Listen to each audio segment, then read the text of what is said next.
Okay, what we have here is a Chevy Trailblazer. It's a 2004 with the 4.2 liter inline six.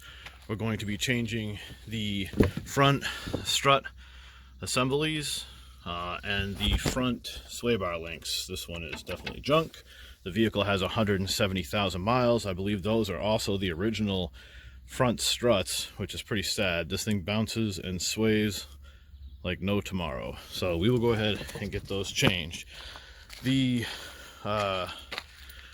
strut assemblies are Monroe quick struts I got from Amazon, and the sway bar links, they are Movtech, which I got from Rock Auto. There's the part number for the passenger side. There's the part number for the driver's side. The tools that you'll see me use to get this job done are sockets, 21 millimeter, 18 millimeter deep, 18 millimeter, 15 millimeter deep, 15 millimeter, 10 millimeter, 3/8 drive ratchet, 1/2 inch drive ratchet, 21 millimeter wrench, 18 millimeter wrench, 15 millimeter wrench, 10 millimeter wrench, long extension for both ratchets, universals for both ratchets, 3-pound hammer, chisel, pick, and a 7 millimeter Allen socket, as well as torque wrench and the 19 millimeter for removing the lug nuts from the vehicle wheels and retorquing afterwards. Also some PB blaster to help anything that gets stuck.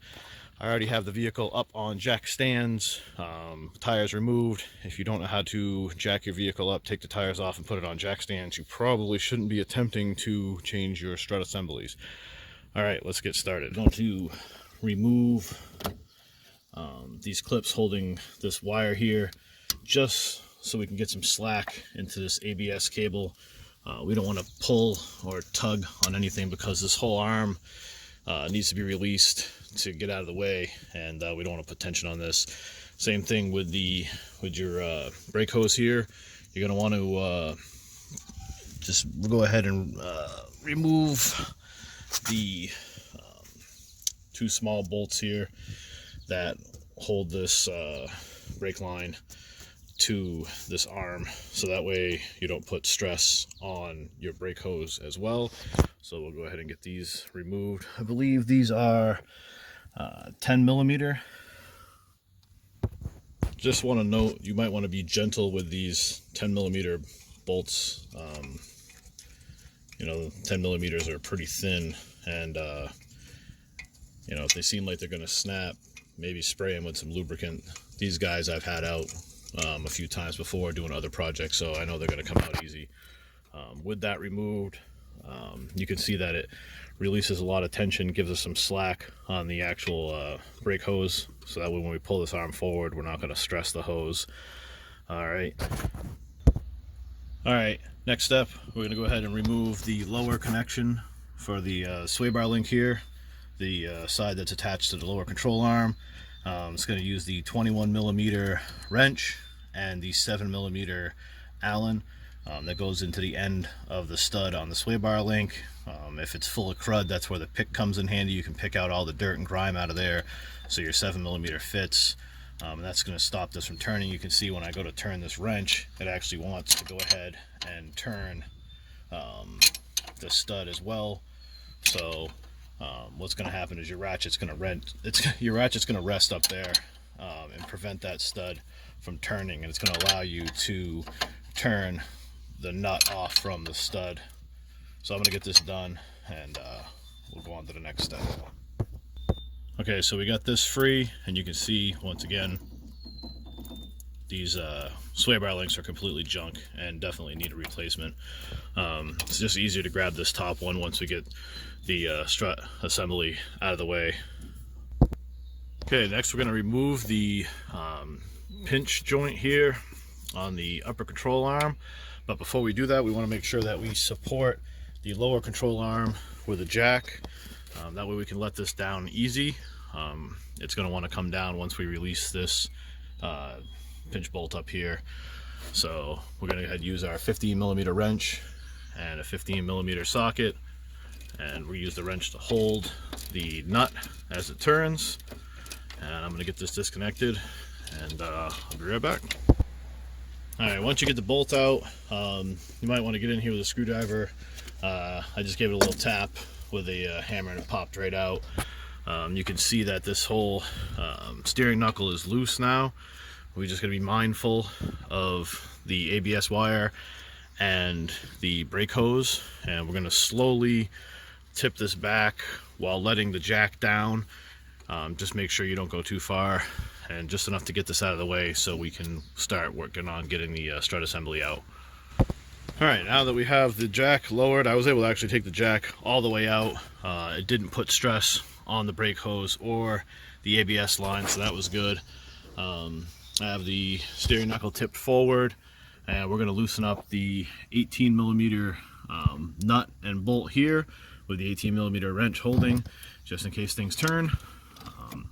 So we're going to get this pinch bolt loosened and taken out so we can get the strut assembly out of here, which is now loose and just kind of hanging around.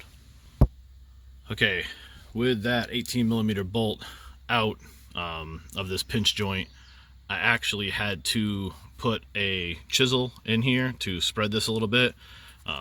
That way this strut assembly will be able to come out of the joint here. Before I tapped down on this, I put the jack back underneath here. I left about a gap about that much, enough to allow this to drop that much.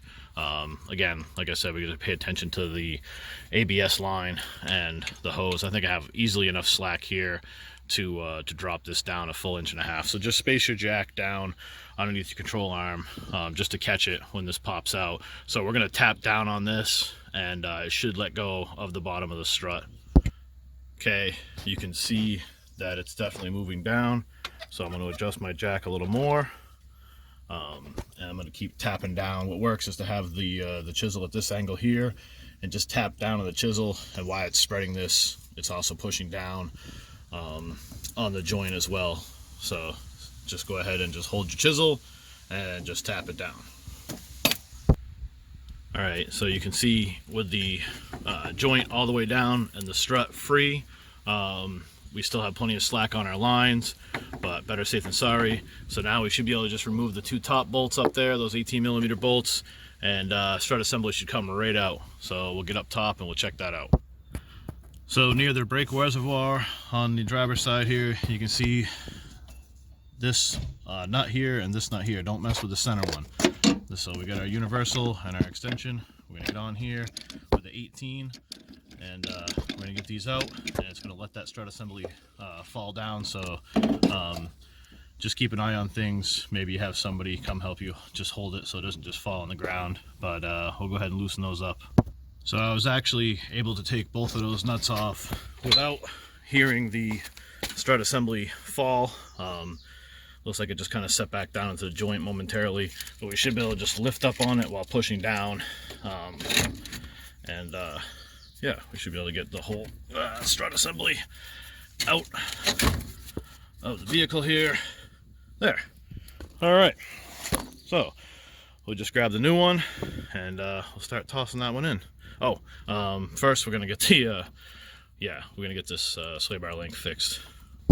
Okay, same thing for the top bolt for the sway bar link. We'll just use our 7mm Allen and our 21mm wrench, and we'll use the ratchet to hold and the wrench to turn the nut, and we'll get that right off. So these new sway bar links from Movtech, they don't utilize the 7mm Allen. You use an 18mm wrench to catch on right here and hold them while you turn the 21mm, just to go ahead and tighten them down. So we got this one all tightened up here. Now we can go ahead and put the new strut assembly up in the housing here. So with our new quick strut assembly just up in place, all I did was just tuck it up in there, set it in here to line it up, and I'm going to use the jack. I'm going to jack up the lower control arm to slide this back into position, remove the chisel from the gap here, put the bolt back in, and get that tightened up. Okay, so tightening up this pinch bolt here, same thing, 18mm wrench behind holding, and 18mm socket in the front turning. Go ahead and get this tightened up, and Next step is to get this arm put back in, get the upper ball joint back in that pinch joint, and yeah, I'll check in. So to get the upper ball joint back into this pinch joint here, I utilize a little bit of the jack to help lift up on this because of the new strut assemblies, pretty strong, and then try to pull down on this. You know, this wants to pop up and this wants to push down, so between the jack and then pulling down on this, we're able to get it back in. 15 millimeter one side, wrench to hold the other side, go ahead and tighten that down, and then we'll work on getting the lower stabilizer link put back in here. We're gonna clean up the rest of the hoses and the ABS cable and get those two top bolts, and then we should be good. Okay, so with the brake hose bracket back in place with the two 10 millimeters and the ABS line clips all back into place, everything's all nice and tightened down. The lower sway bar link bolt nice and tightened down. This side's pretty good. We got these top bolts tightened down right here. So those are all set. If this video helped you in any way, please let me know in the comments. I'm not going to show you the other side. It's basically the same thing. The only difference is these bolts over here are right here and right here underneath this air hose. Some people take this box out of the way. You don't have to. You can get in here with a universal and an extension. No need to remove the air box. So yeah, I will go ahead and put the torque specs for all these bolts for anybody interested. If you're using a torque wrench and you want to have the torque specs, they'll be in the description. Thanks for watching.